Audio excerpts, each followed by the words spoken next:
sometimes moms have different opinions than the kids do about the books that they read.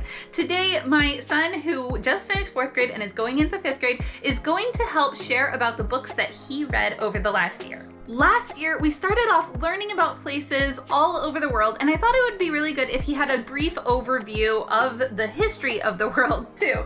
And so we started with a short history of the world. What did you think about it? I think it's very good in making the Bible fit into the world's history line, and I really like it. I'd rate it like 4 out of 5 stars. King Solomon, King David, the Hittites, the Amorites, and where they fit into history as well. There's maps and different things. It's not a Christian book by any standards. Usborne Books is not a Christian company, but I was really excited. They even had, I think, Jesus in here and some other things, like maybe Martin Luther was in there as well. But if you're looking for a brief overview, easy read of history for your kids to go through, this might be one to check out. What boy doesn't love a graphic novel? When Stars Are Scattered. What do you think, Eli? Awesome. It's about how people would live in Kenya. Is that it? Yeah, in a refugee camp in Kenya. And so they try to survive, and in the end, they eventually get to come to America. I rate it 5 out of 5 stars. Awesome. So this one really opened our eyes to what life would be like in a refugee camp. Following right along with that, I had him read Home of the Brave, which is about a boy in Kenya that gets to come to America. So it's almost like a continuation from this book. What stuck out about this book, Eli? Well, also, it's a free verse novel, so it reads differently than other books. I really like the style, and I really love how it brings you into the world, into that person's world. I'd rate it 4 out of 5 stars. That's really cool. I like that you said that reading this book made you feel like you were part of it. So this boy actually comes to Minnesota, which is the state that we live in, and it's his first time experiencing snow, and there's all these cultural differences. It really makes you think about what it would be like to live in a different place with different culture and experiences that you're not ready for, and to really sympathize for those people that are coming from different places and aren't accustomed to the things that maybe we are. It helps point out some of those things. So I like that it shares that empathy and understanding of what others are going through. Gotta love it. Another free verse novel is Bully on the Bus. It's about this kid who's on a bus, and he gets bullied by this other person who's way bigger and stronger, and he has to overcome his fears and tell his parents, but he really doesn't want to because he's scared the bully might get worse. And really love it. In the end, everything's okay, and it's all awesome. I think this book shares a really important message for kids. It teaches that rather than holding that inside because you're scared of like what the outcome might be, you should find trusted adults to share those things with. And there's this great imagery of it's like having a dragon locked up inside and nobody knows what you're dealing with. But when you open the door and tell others what's going on, then the dragon is released and it's no longer just your problem anymore, but you have others who can help you with that. And that's an important message that our kids need to hear. This one also technically takes place in Australia. You can again get it through Paper Pie Books. It's a Kate Miller book. I will have all of these linked below. 5 out of 5 stars. The last book that you did in our Exploring the World series was Breaking Stalin's Nose. Ooh, yeah. Wasn't my favorite one. It takes place in a communist place in What country? Russia. Yeah. Mm-hmm. Yeah. And it's based on a day in 24 hours of one of these kids. His parent gets captured. He goes to school. He almost gets sent to jail, and it doesn't have an happy ending because communist isn't a happy thing. Maybe that's all you need to know. Moving out of books from around the world. We focused a little bit on some books in America and animals. We don't do a lot of books on animals, but specifically dogs. And he wasn't too happy with me. So we did 3 books about dogs. We did Stone Fox, Old Yeller, and White Fang. So which one of those 3 were your favorite? Probably White Fang, but all of them are very sad and gloomy. So would you recommend Stone Fox and Old Yeller? Stone Fox is a very heartfelt one. Still wouldn't recommend it for anybody under 10. Oh, okay. Well, and I mean, you were 9. You were 9 when you read it. True. I didn't recommend it for myself. Sorry. And Old Yeller, I just don't like it. 1 out of 5 stars. All right, but you did like White sad. Fang. White Fang is about a wolf that gets abused. A lot. It was actually, I feel like that one I should have waited for you for longer. But you did like that one. I liked it because the ending was happy, unlike all the other dog books. Okay, moving on.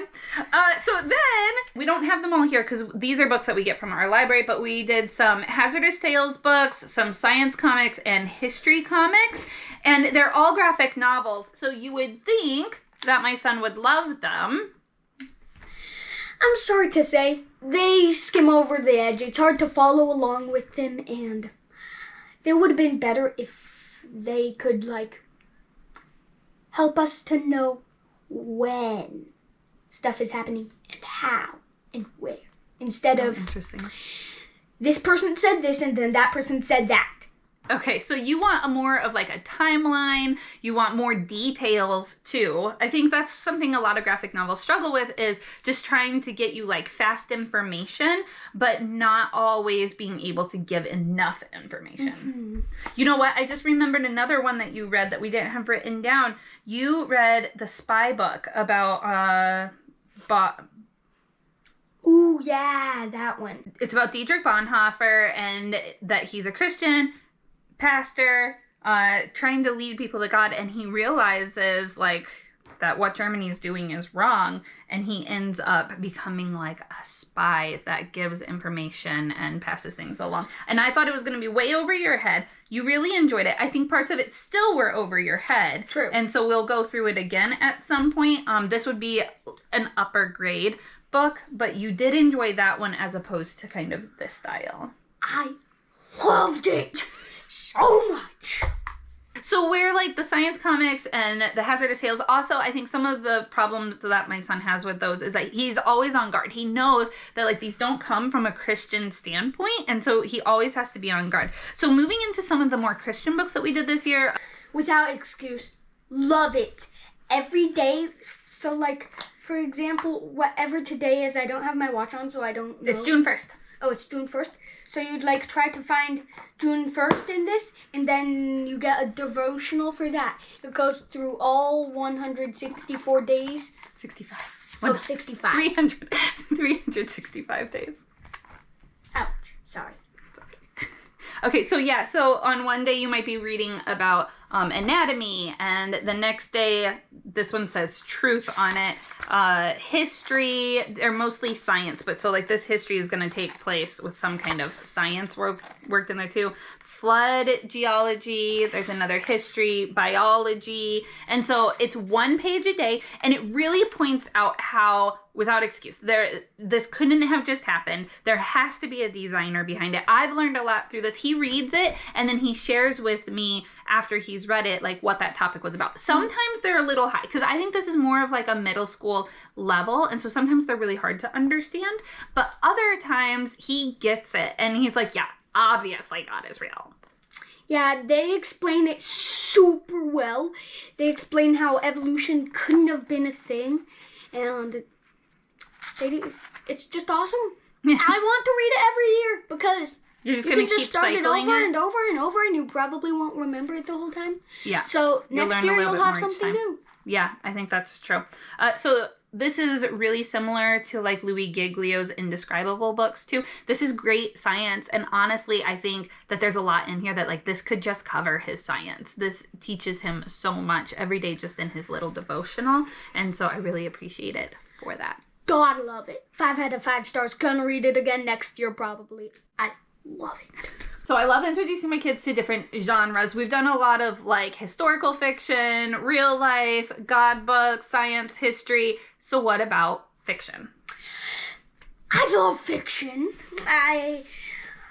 I've been reading the Wingfeather Saga. It's one of my favorite types of books probably. I love how it is. It introduces you to an entirely new world. I love it. There's a lot of different books. Okay, so, but to be honest, when you started, you quit because you were like, no, this is boring. I don't get it. It was a little bit hard to get into the world building of it, right? Yeah, in the beginning, it's really hard to do and really hard to actually use. But near the end, you wish there was another book. They leave you on a cliffhanger. That's my most depressing part. But besides that, the story is perfect. They even have 2 extra books. They have a Creaturepedia. It shows you like a journal of one of the people and like how there would be different creatures. This one goes like this, Mom. Oh, okay. It's so fun. You gotta love it. And the other extra one is you can get other like, these are miniature stories from different places around the world. They call the planet they created Atwar or whatever. Okay. So I haven't read these yet. But he's begging my husband and me to read them so that we can do them together. But we decided that they are too old for his younger brothers to go through. And so we're kind of waiting on that. His dad is slowly reading through them. The way that we actually got started with it was because of the Barnes & Noble book club. It's not book club, book reading summer program. And so at Barnes & Noble, if you read, you can look it up online. I'll leave a link down below. But if you read like a certain number of books or something, then you can go in and get a free book. And this was actually one of the free books that they had. Now, honestly, most of their books were twaddle. They weren't good. This was about the only book that we wanted. And so one of my other sons ended up getting it too. And then we gave it to a friend who also loved it. But so yeah, be on guard with what books are available. But that's how we got started with this one. 4 out of 5 stars. Oh, because gotta love it. 4 out of 5. And that's just because of the last book, right? The last book might have almost ruined the series for me because it leaves you on a cliffhanger. It's in this super high, super exciting part. But then you just have to let your imagination take it from there. I don't like books like that. All right. So when he was disappointed that we couldn't get another book, that there wasn't another book that was going to continue it for him, he started off on the National Park Mystery Series. It's about these kids on a treasure hunt given by their grandpa, and they think it's just going to be a super fun treasure hunt, but eventually it gets a bit mystery stuff. Okay, so there's a mystery at Rocky Mountain National Park, a mystery at the Great Sand Dunes, and mystery at Grand Canyon. Grand Canyon. Eventually, they'll get like it to 25 books because it shows me the map in the first book of it. Oh, really? They're going to do all of them? Almost every national park. I think so. So there is another one, Zion National Park, that's out, and we don't have that one yet. Not yet. Want to read it? Definitely. 5 out of 5 stars for this series. God love it. So actually, every age would be good, so they could read it to their younger kids too. Actually, not to like 3 and younger or 4 and younger, because none of it would make any sense. Just attention. Are they God books? They're not really, right? really. There's nothing in there that's like Christian faith-based. I know that the Wingfeather Saga is written by Andrew Peterson, who's a Christian. Did the Wingfeather Saga talk anything like faith-based related that you like caught, or not so much? Not so much. Not so much, but it's clean fiction that's safe for your kids. Yeah. So what are you currently reading? One of my favorite books of all time. The Wild Robot Escapes. If you haven't read The Wild Robot, you shouldn't read this, but I recommend it. Please read them. They're Awesome. I want the third book for my birthday, Mommy. Yes, I know. So the movie of The Wild Robot is actually coming out near his birthday, and so he's excited for that. So he's catching up on the books because we've done book 1 audio twice now, and so he's reading book 2 and now wants book 3, and that's where we're at. Now I have a question for you. As we're looking forward to the next year, Gary Polson, we have enjoyed some of the books from him, but have you ever heard of this one? It's called Lawn Boy. Sounder, we haven't done this one. Is this like a good age level for him? The Phantom Toll Booth. That sounds great. I read the back of this, but it didn't really tell me much. So I would love your guys' feedback or other recommendations on what he would enjoy for his 5th grade year. Let us know. Thanks so much for watching. Here's another video that you might enjoy, and we'll see you soon. Bye-bye.